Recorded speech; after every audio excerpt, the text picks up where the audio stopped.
Bonjour à tous et bienvenue pour cette nouvelle vidéo. Alors je suis très heureuse de vous retrouver pour ce qui est la suite logique de la vidéo précédente sur les dangers du voyage astral. Et le thème que je vais affronter aujourd'hui est comment se défendre en astral.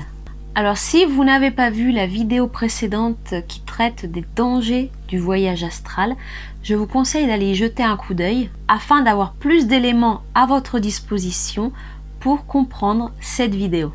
Donc comment se défendre en astral, mais plus précisément dans le bas astral si on a le malheur d'y finir. Et la réponse à cette question est très simple, même banale, c'est donc l'amour. Alors je vais essayer de développer un maximum cette parole parce que c'est une parole qui est très utilisée, même à mauvais escient, mais qui renferme à elle seule un univers tout entier. Alors s'il vous arrive par malheur, durant une sortie de corps, de finir dans le bas astral, vous pourriez être confronté à une multitude de situations déplaisantes. Donc je ne vais pas revenir sur la question que je pense avoir assez développée dans la vidéo précédente, mais vous pourriez, disons pour faire bref, trouver les pires horreurs que votre imagination peut créer, et même pire si vous finissez dans la partie extrême du bas astral.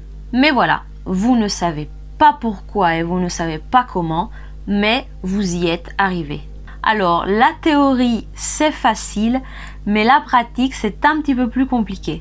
Donc comme je vous l'ai dit au début de la vidéo, la façon la plus efficace de se défendre dans le bas astral est d'utiliser l'énergie de l'amour inconditionnel. Alors pour ceux qui ont déjà vu la vidéo sur les dangers du bas astral, se rappelleront certainement de l'expérience que j'ai eue dans la base militaire souterraine. Je vous avais raconté qu'à un moment, une des personnes présentes, une des entités présentes, avait essayé de m'attaquer. Et j'avais donc décidé d'émettre de l'amour inconditionnel afin de me créer un bouclier inattaquable. Mais ne contrôlant pas totalement la puissance de cette énergie, j'avais malheureusement désintégré cette entité. Ce qui m'avait créé par la suite, dans le monde physique, pas mal de problèmes.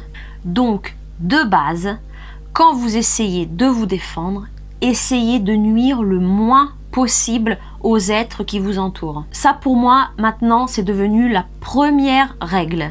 Une autre chose très importante est qu'il est inutile d'user de violence pour répondre à la violence. Parce que vous ne ferez qu'alimenter le système où vous vous trouvez et l'être qui essaye de vous attaquer, ce qui vous portera à une escalade de violence de plus en plus forte parce que vous répondrez à sa violence et lui à son tour répondra à la vôtre et ainsi de suite jusqu'à ce que vous n'ayez plus les moyens de vous défendre. Alors faisons un exemple concret. Je vais vous parler d'un voyage astral qu'a fait une amie à moi et où j'étais moi-même présente. Alors il me semble que c'était la vidéo sur les perceptions en astral et donc je vous avais parlé de cette amie qui était finie dans le bas astral. Avant qu'elle commence à aller en astral pour la première fois, je lui avais un petit peu expliqué la situation et des situations qu'elle aurait pu trouver et également des risques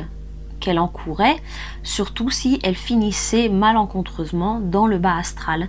Mais je lui avais aussi donné des astuces pour pouvoir en sortir. Et malheureusement, dans sa toute première sortie de corps, elle s'y est retrouvée. Alors elle s'est retrouvée dans un endroit où était en cours un rite ésotérique, enfin bon, plutôt satanique, à vrai dire. Et autour d'elle se trouvaient une dizaine de personnes avec des capes et des capuches noires sur la tête, dont elle-même faisait partie. Et donc elle voyait ces figures, mais elle n'arrivait pas à distinguer les visages. Ils se trouvaient tous en cercle autour d'un autel sacrificiel où se trouvait une personne qui était prête à être sacrifiée. Prenant conscience d'où elle se trouvait, mais surtout ne voulant absolument pas participer à ce genre de scène, je pense qu'à ce moment-là, du moins c'est ma conclusion au vu de ce qu'elle m'a raconté. Son énergie a muté parce qu'elle a ressenti du dégoût pour ce rite et de la peur pour la situation. Et malheureusement, les autres participants s'en sont rendus compte parce que, comme je vous avais dit dans une vidéo précédente, les énergies sont pratiquement impossibles à maintenir à l'intérieur de soi. Donc, les personnes qui sont autour de nous ressentent ce que l'on dégage. Et donc, ces mêmes personnes se sont retournées et ont tenté de l'attraper. À ce moment-là, elle s'est rappelée de ce que je lui avais dit à propos de l'amour inconditionnel, pour pouvoir créer un bouclier de lumière de haute vibration afin de pouvoir se défendre et d'empêcher les autres de s'approcher trop près et de finir brûlés vifs ou désintégrés. Ou bien d'essayer d'élever ses propres vibrations et ne plus être compatible avec cette dimension et de pouvoir rejoindre une dimension plus élevée. Mais comme je vous l'ai dit au début, il y a une très grosse différence entre la théorie et la pratique. Alors, imaginez-vous à sa place, dans cette situation. Vous êtes complètement submergé par la peur à cause de ce qui s'y passe. Donc il est extrêmement difficile pour vous de pouvoir vous arrêter, vous concentrer pour pouvoir vous connecter à l'amour inconditionnel de manière innée ou grâce à un souvenir, pour ensuite le faire croître et le faire émaner de votre cœur. Alors déjà que c'est très compliqué de le faire dans un endroit silencieux avec de la musique de fond, de l'encens qui parfume la pièce. Alors imaginez de devoir le faire dans un endroit où devant vous, vous trouvez des personnes qui cherchent à vous tuer. Vous, seul contre tous, avec au milieu de la pièce une personne ligotée, en pleurs, avec peut-être aussi dans le fond des hurlements de personnes en détresse, où l'environnement est sombre, froid, enfin bon, etc., etc. Et devoir penser à faire tout ce processus pour se défendre. Alors pour donner une idée de comparaison, c'est comme si vous vous disputiez avec quelqu'un et que tous les deux vous hurlez l'un sur l'autre sans même vous en rendre compte. Mais si vous preniez en une fraction de seconde la conscience que vous êtes en train de hurler, vous seriez capable de vous arrêter net, de regarder la situation avec l'œil de la conscience et ensuite de pouvoir agir de conséquence avec l'esprit libre et apaisé pour pouvoir mettre fin à cette dispute. Alors ce sont des choses que les personnes en général ont beaucoup de difficultés à faire avec de simples événements journaliers. Donc dans des situations comme celle de mon amie, ça devient impossible. Et donc ne parvenant pas à surmonter la peur qui l'envahissait et qui la paralysait, elle a appelé à l'aide et je suis arrivée en son secours. Alors attention, elle m'a confirmé que quand elle a appelé à l'aide, en quelque sorte, elle a pensé à moi, donc c'est moi qui suis arrivée. Mais il peut certainement arriver, si vous appelez à l'aide dans des endroits pareils, que ce ne soit pas forcément quelqu'un avec des bonnes intentions qui vienne vous porter main forte. Ça pourrait être quelqu'un qui a pris l'apparence physique d'un être lumineux pour pouvoir tirer profit de cette situation. Donc faites toujours très attention à qui vous propose son aide. Donc dans ce cas-là, c'est moi qui suis intervenue, mais je me suis seulement présentée. Je n'ai pas voulu intervenir dans la situation parce que je voulais qu'elle apprenne toute seule à se défendre. Disons que mon intervention a été plus du ressort du soutien psychologique. Alors tout d'abord, je lui ai intimé d'arrêter immédiatement de générer de la peur sous peine de continuer à alimenter ses adversaires et par conséquent les rendre beaucoup plus forts qu'elle et de se connecter à un souvenir où elle avait ressenti cet amour inconditionnel et ensuite de son cœur émettre cet même amour vers l'extérieur. Donc ce qui s'est passé ensuite était assez surprenant. En fait, elle a réussi, grâce à l'amour qu'elle a émis, non seulement à se mettre en sécurité, mais elle a également tellement bien dosé cet amour qu'elle a émis que, au lieu de désintégrer les personnes qui l'attaquaient comme moi je l'avais fait la première fois, elle était beaucoup mieux que moi sur ce coup-là, je dois dire, elle a réussi à transmuter l'énergie de ces êtres de négative à positive. Ils ont fait tomber leur cape et sous ces mêmes habits sont apparus des êtres angéliques qui, une fois transformés, si on peut dire, sont montés à un niveau plus élevé de vibration. Alors, une petite parenthèse qui est bien sûr seulement mon opinion personnelle. Je pense qu'au final, elle n'est pas finie par hasard dans le bas astral. Je pense qu'elle y était envoyée par son C supérieur ou par ses guides par exemple, afin d'apprendre et d'expérimenter ce qu'est la transmutation des énergies de négatives à positives et leurs conséquences. Mais étant à ses premières armes, j'ai été envoyée afin de la soutenir et de l'aider dans cette pratique. Et c'est pour cela que je ne suis pas intervenue, ou du moins je ne serai pas intervenue tant que ça n'aurait pas été nécessaire. Donc comme je vous l'ai dit dans l'exemple, je vais vous répéter le processus.